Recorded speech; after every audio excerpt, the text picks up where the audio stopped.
विक्रमी मतांनी विजय दादा झालाय, काय पहिली प्रतिक्रिया? यापूर्वीच तुम्हाला मतदानाच्या दिवशी देखील सांगितलं होतं की तीर्थक्षेत्र विकास आघाडीच्या नगराध्यक्ष पदाच्या उमेदवार प्रणिता भालके यांचा 10,000 मताच्या पुढच्या फरकानं त्या ठिकाणी विजय होणार आहे.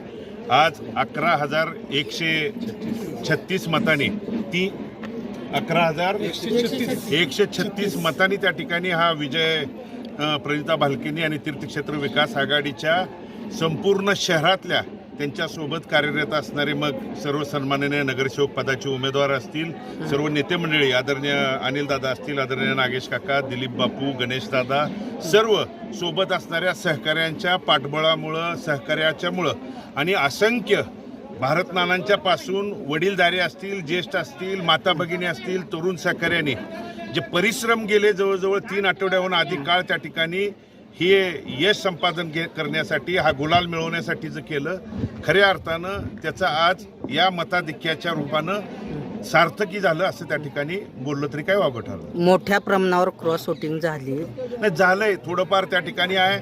आम्हाला अपेक्षित बहुमताच्या आकड्याच्या पुढं 20हून अधिक नगरसेवक त्या ठिकाणी येतील, हा त्यामध्ये आमच्या त्या ठिकाणी होतं. परंतु मताधिक्याचा असेल, बंडखोरींचा काय फटका त्या ठिकाणी झाला, परंतु 11+1 म्हणजे अपक्ष आलेला देखील माझ्या कुटुंबातलाच त्या ठिकाणी सदस्य आहे आणि तो देखील चांगल्या कामासाठी पाठीशी खंबीरपणे उभं राहील हे मनोमन त्या ठिकाणी ठाम विश्वास आहे.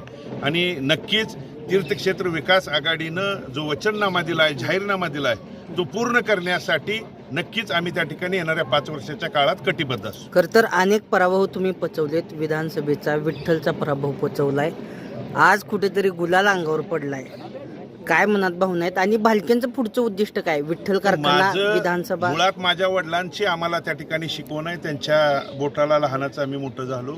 यश देखील तितक्याच त्या ठिकाणी संयमानं पचवायचं असतं, अपयश देखील संयमानंच त्या ठिकाणी घ्यायचं असतं.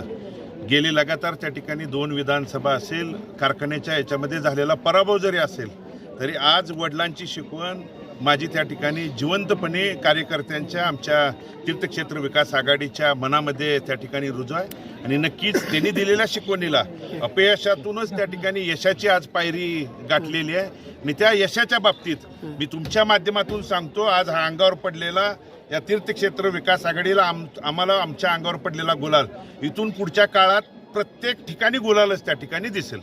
पुढचं उद्दिष्ट काय असणार आहे भालकेंचं? कुठेतरी आज सत्ता मिळाली. आज मतदारसंघातली नुसती पंढरपूरच नाही, इथल्या काही त्या ठिकाणी नेते मंडळींनी मंगळवेढ्यात जाऊन काळ्या दगडावरची पांढरी रेष म्हणली होती, पण पंढरपूरच्या नगराध्यक्षा सुद्धा इथं आज दोन्ही नगराध्यक्षा तीर्थक्षेत्र विकास आघाडीच्या आहेत आणि हे यश भविष्य काळातल्या त्यांच्या त्या ठिकाणी आजपर्यंतच्या चुकीच्या कामाचं पोच त्या ठिकाणी पावती आहे. येणाऱ्या काळात मी बोलण्यापेक्षा आमच्या इथल्या वडीलधाऱ्यांना, तरुण सहकाऱ्यांना एकत्रित घेऊन पुढची मग जिल्हा परिषद, पंचायत समिती असेल, येणाऱ्या निवडणुकीचं आमच्या त्या ठिकाणी एकत्रित बसून चर्चा करून परिवारातले जे सोबत येतील त्यांना घेऊन पुढची रणनीती त्या ठिकाणी आम्ही आखू. विठ्ठल कारखाना विधानसभेची वाटचाली सुरुवात म्हणायची. आज ह्या आठवडेभराच्या काळात जिल्हा परिषद, पंचायत समितीची त्या ठिकाणी निवडणूक डिक्लेअर होणार आहे.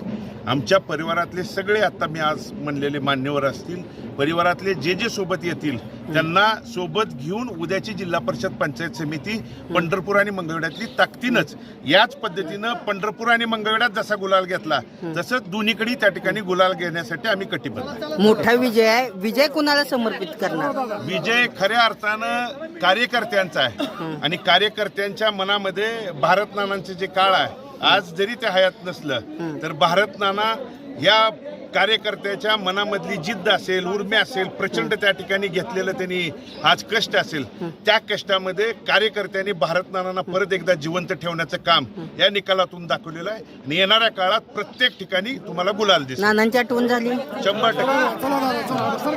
बेधडक आणि रोखठोक बातम्या पाहण्यासाठी करकम सुपरफास्ट न्यूज चॅनलला सबस्क्राईब करा व बेल आयकॉनवरती क्लिक करून नोटिफिकेशन ऑन करा.